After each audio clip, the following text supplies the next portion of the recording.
Hello there everyone. How you doing today? I hope you're all well. Today we're going into r/nosleep to read the story Whatever Washed Up on the Beach. It wasn't a starfish. But by the time I realized this, the stars had already gone out. Written by Ralph Lexian. If you enjoy, like, subscribe, and leave a comment down below.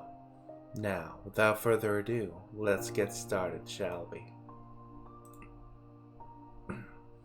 It was that time of year when the clouds are so thick you can't tell if the sun's setting or not. Clara and I were out for a walk on the sands of our seaside town, conversing about nothing of much importance. Her dad had just left for Germany with the last of his funds, hoping for an occupation comfortable enough to start filling Clara's college fund again. I had been focused on the sand and its polished stones, so Clara saw them before I did. "Hey, Mr. and Mrs. Friedman, good to see—" She just trailed off, as if her attention had been stolen away by something. Indeed, the elderly couple stood just ahead of us, along with their nephew Graham and his dog Ruby, I think. She was whining, but remained fixed on the shores like everyone else. When I turned to look, I recoiled at the sight of something grayish-pink and absolutely colossal. My first thought was beached whale, but after absorbing the scene, it became clear that whatever had washed ashore was not a whale. It was the size of a blue whale in both length and span, though it seemed quite flat, relatively speaking. The rear of it was partially submerged in the murky olive tide. I'm not sure how long we stood there, gawking at this thing, but before long a crowd had amassed. It was quiet, aside from hushed mummers. Nobody wanted to get close. We all remembered the time a whale had actually washed ashore 4 summers ago, and when a group of local fishermen went to secure pulleys around it, it exploded in a geyser of stinking gas and fluids. Soon after the dead creature had grown an audience, a team from the local environmental health department arrived, and yet they too could do nothing other than gaze upon the thing. "Clara," I whispered, "we should go up to one of them, see if they got any ideas." She nodded, and I set my eyes on a balding man wearing a pair of those photochromatic prescription glasses, the kind that darkens in sunlight. We ambled our way over and settled beside him, returning our eyes to the scene. Clara spoke up before me. "So, what is that thing? Do you know?" He turned to us and just stared for a moment, lips parted slightly. With a huff, he glanced back at the creature, saying, "You want an honest answer or something to make you feel cozy? Because I genuinely have no clue." "Oops, that was the honest answer. Sorry." "Really? Nothing at all?" I said. "Well, first thing that comes to mind is a starfish, with those protrusions or arms or whatever they are. Might be some kind of tube worm, but nothing this large has ever been observed. Not in situ, and not as fossils." It did look vaguely similar to a starfish now that he said it, but he was right. Even the deep ocean with its giant this and colossal that paled in comparison to the giant starfish. I snapped some photos and sent them to Clara, since her phone had run out. When my toes started to get cold, I decided it was probably time to leave, and Clara had no objections. We spent that afternoon over at my place, theorizing about the starfish and watching TV. She stayed for dinner, a collaborative effort resulting in 2 steaming bowls of marinara spaghetti and meatballs. I, for one, was starving, but before I could land my fork in the bowl, I heard Clara clear her throat. Looking back up to her, I saw she had her hands clasped, eyebrows raised expectantly. "Oh, right, Grace, I'm sorry." Yeah, Clara was one of those quiet Christians. The kind you'd never know were religious unless you asked. I joined her in saying grace, for her sake over mine, and we tucked in. I offered her a ride home, but she insisted on walking. I couldn't blame her. The nights were getting longer, and she wanted to enjoy the last trailing vestiges of summer. After she left, I felt like treating myself to a bath. Even submerged in warm water, I couldn't shake the image of that thing. A starfish is the closest it could be equated to, and even then it barely resembled one. It had bumps and ridges, leading me to believe it had bones. Starfish don't have bones. I awoke the next morning, groggy and unrested. Clara had sent me some texts overnight. A lot of texts. Something about her urgency worked as a wake-up call for my brain, and I read over what she'd sent. "Clara, I went back out there. I don't know why. I just had this feeling I couldn't shake. I made it to the handrail, the one running along the boardwalk, and I could see it from there. From higher up, I got a better picture, like its shape and all. But someone was there. There was a man. He was curled up in front of it, or on it, and I don't know what he was doing. I think I saw the side of his face. He looked tired, or maybe afraid. I don't know. He had his head resting on one of the thing's limbs. I swear, with a person next to them, they're like tree trunks. Huge trees. Freaked me out enough to leave. I replied, asking if she took any pictures, but she hadn't. That day was a bad one. I wasn't burned out or anything, just one of those days the world seems to hate you. Except it hated everyone. It wasn't like a miasma had fallen across town. Not quite visible, but real enough for its effects to manifest. 3 out of a family of 4 were killed in a T-bone collision with a bus. The traffic lights weren't working right at the intersection where it happened, despite them being perfectly fine the day before. Scott Davis's wheat fields on the edge of town got hit by what seems to be a focused microcyclone, upturning the field so voraciously it looked more like a spent minefield afterwards. My car blew a gasket on the way to work. It stalled and jolted my coffee cup, spilling it on my phone. Moisture must have worked its way inside because it wouldn't work after that, so I couldn't call anyone for help. To add insult to injury, when I went to buy rice to save my phone, the store was all out of it. They were out of rice. Clearly, I wasn't the only one to have noticed. Patrick, my cousin, messaged me in the afternoon, complaining about the day he'd been having. We talk frequently, so it was nothing out of the blue. I agreed, saying the same for myself. If I were to have a sudden change in faith, it was the perfect day to believe in the concept of fortune and its counterpart. That said, it could have just as easily been a really bad day, nothing more. A light bulb lit up in my head, and I asked Pat if he was free in the evening. He said that he was. I also asked if he had actually seen the thing that washed ashore, and he said that he hadn't. I told him we could go pick up Clara in his car and drive down to the beach. He thought it was a good idea, and so it was settled. 1 hour past dusk, Pat pulled up in my house, and we drove over to Clara's. She seemed hesitant, but couldn't contain her curiosity. They want to know. It was a mutual feeling. We made the short drive to the beach, parking in a seafront car park, and hopping out onto the cold, sea-misted night. No one said much. All we wanted to talk about was the thing we were going to see, and if we knew next to nothing about it. Clara led us to the spot she'd been the previous night. A looming mass of shadow rose across the dim horizon when we got close enough. Last night, the moon was a waxing gibbous, and though not yet full, it beamed bright enough to pierce the cloud cover.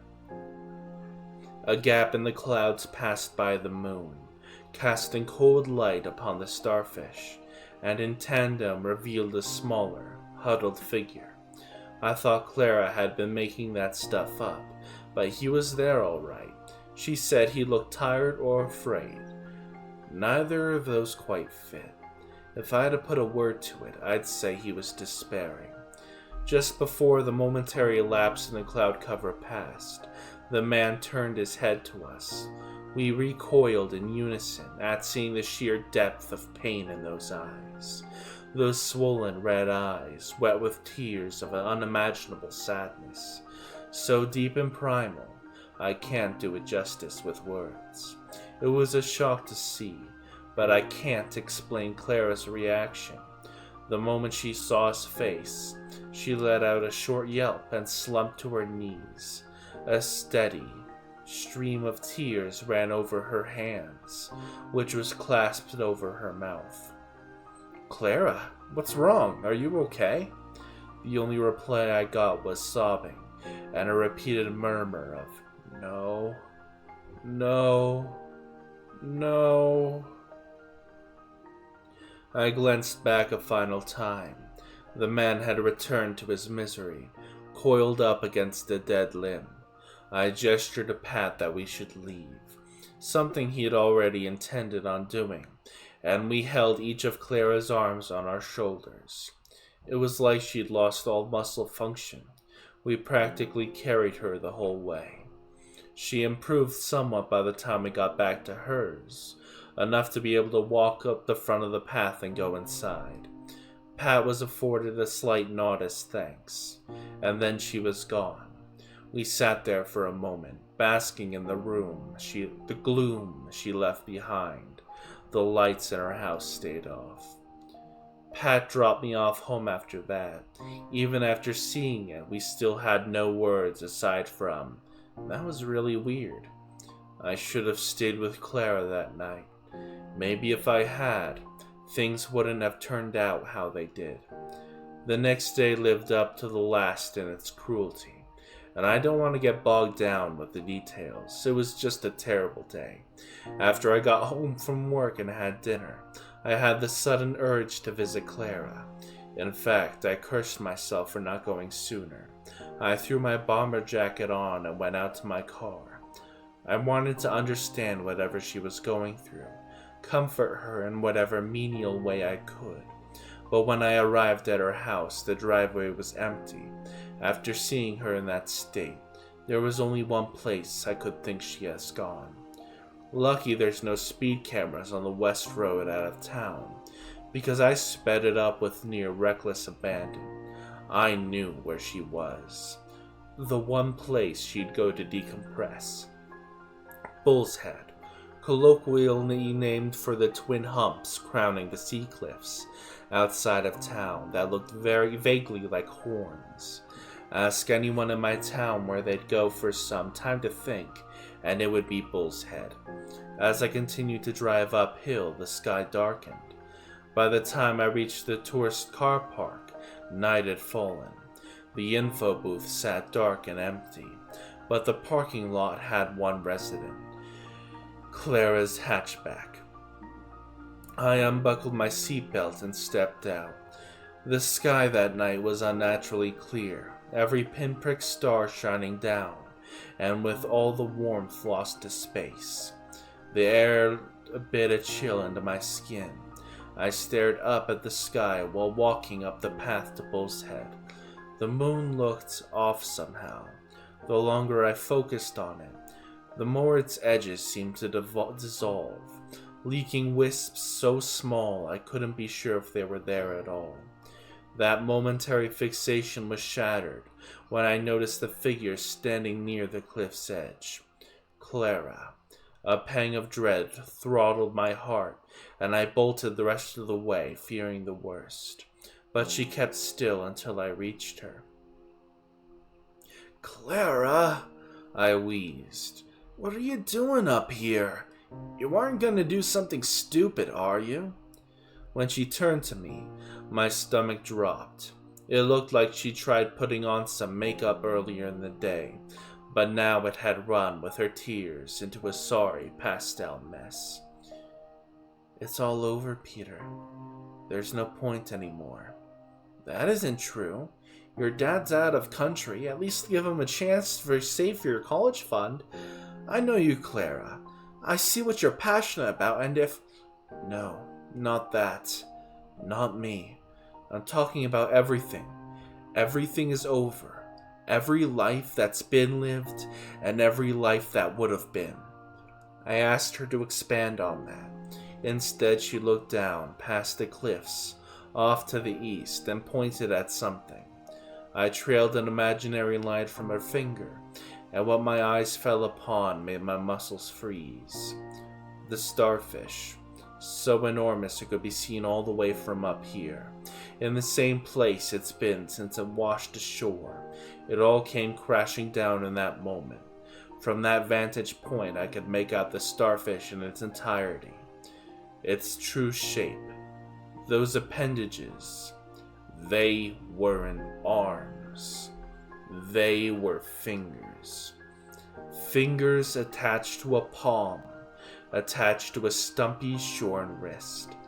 A hand.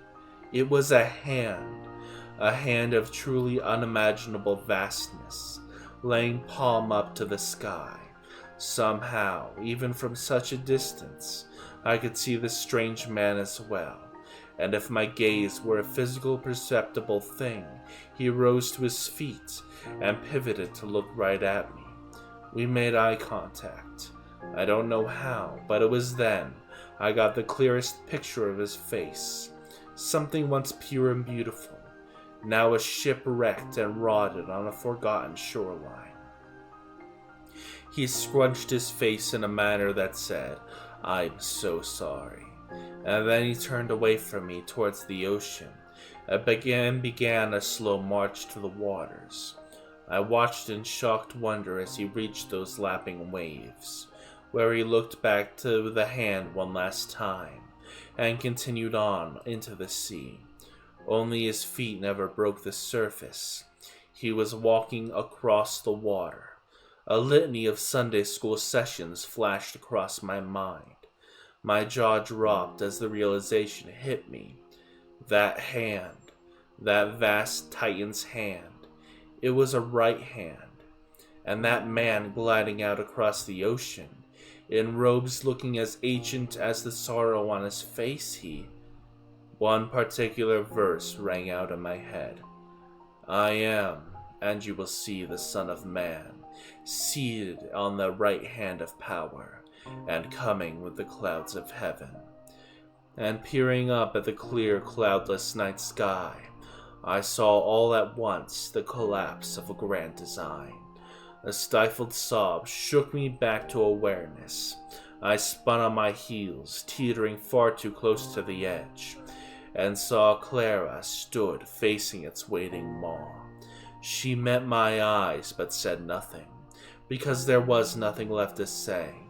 Squeezing her eyelids shut, a fresh deluge of tears washed her cheeks. And then she stepped forward. She seemed to topple in slow motion. Time ground to a breathless halt. I couldn't move. I couldn't do anything except watch as Clara plummeted down the 250-foot precipice. I let out a scream, and the heavens called back with a screeching, whistling wail. I saw the moon flicker, and when it returned, I was certain it had been melting the entire time. It spread back into a nebula of all too quickly fading wisps. It blinked out again, but this time it didn't come back. The stars themselves followed. One by one, they ceased to be, until all that remained was total, all-encompassing blackness. With my phone torch and my car's beam high, I managed to get home, unscathed physically, but broken and ruined in every other aspect. It's been a day since the shadows fell. I'm at home right now, doing nothing. I don't know what thoughts to think. Whatever I should be feeling is something too extreme, too complex for the human brain, and consequently, I don't seem to feel anything. No warmth, no cold, numbness. I checked the news earlier. Reports of the sky going dark all across the globe. But it doesn't matter. Nothing does. How could it in the face of the inevitable? Artificial lights started going out a few hours ago. My phone's display, street lamps. Even the flame on my stove burns without a flicker of light. The dark. It's suffocating everything. Some time ago, maybe an hour, I heard rain start pattering on the window, so I went outside to let it wash over my face. I don't think it was rain, not normal rain. Whatever it was felt too thick, too sticky, and the coppery stench it brought was enough to send me sprawling back inside. There was silence before a hollow, ringing silence, the kind to hurt your ears with listening. Now there are only screams. Some I recognize as neighbors, former acquaintances. Others don't sound remotely human. Whether one is of faith or not is a silly notion to ponder now. What good is having the choice when ultimately we're all locked into the same terrible fate? No one's left up there to save us. I don't know what killed him, but I have a feeling we're going to find out very, very soon.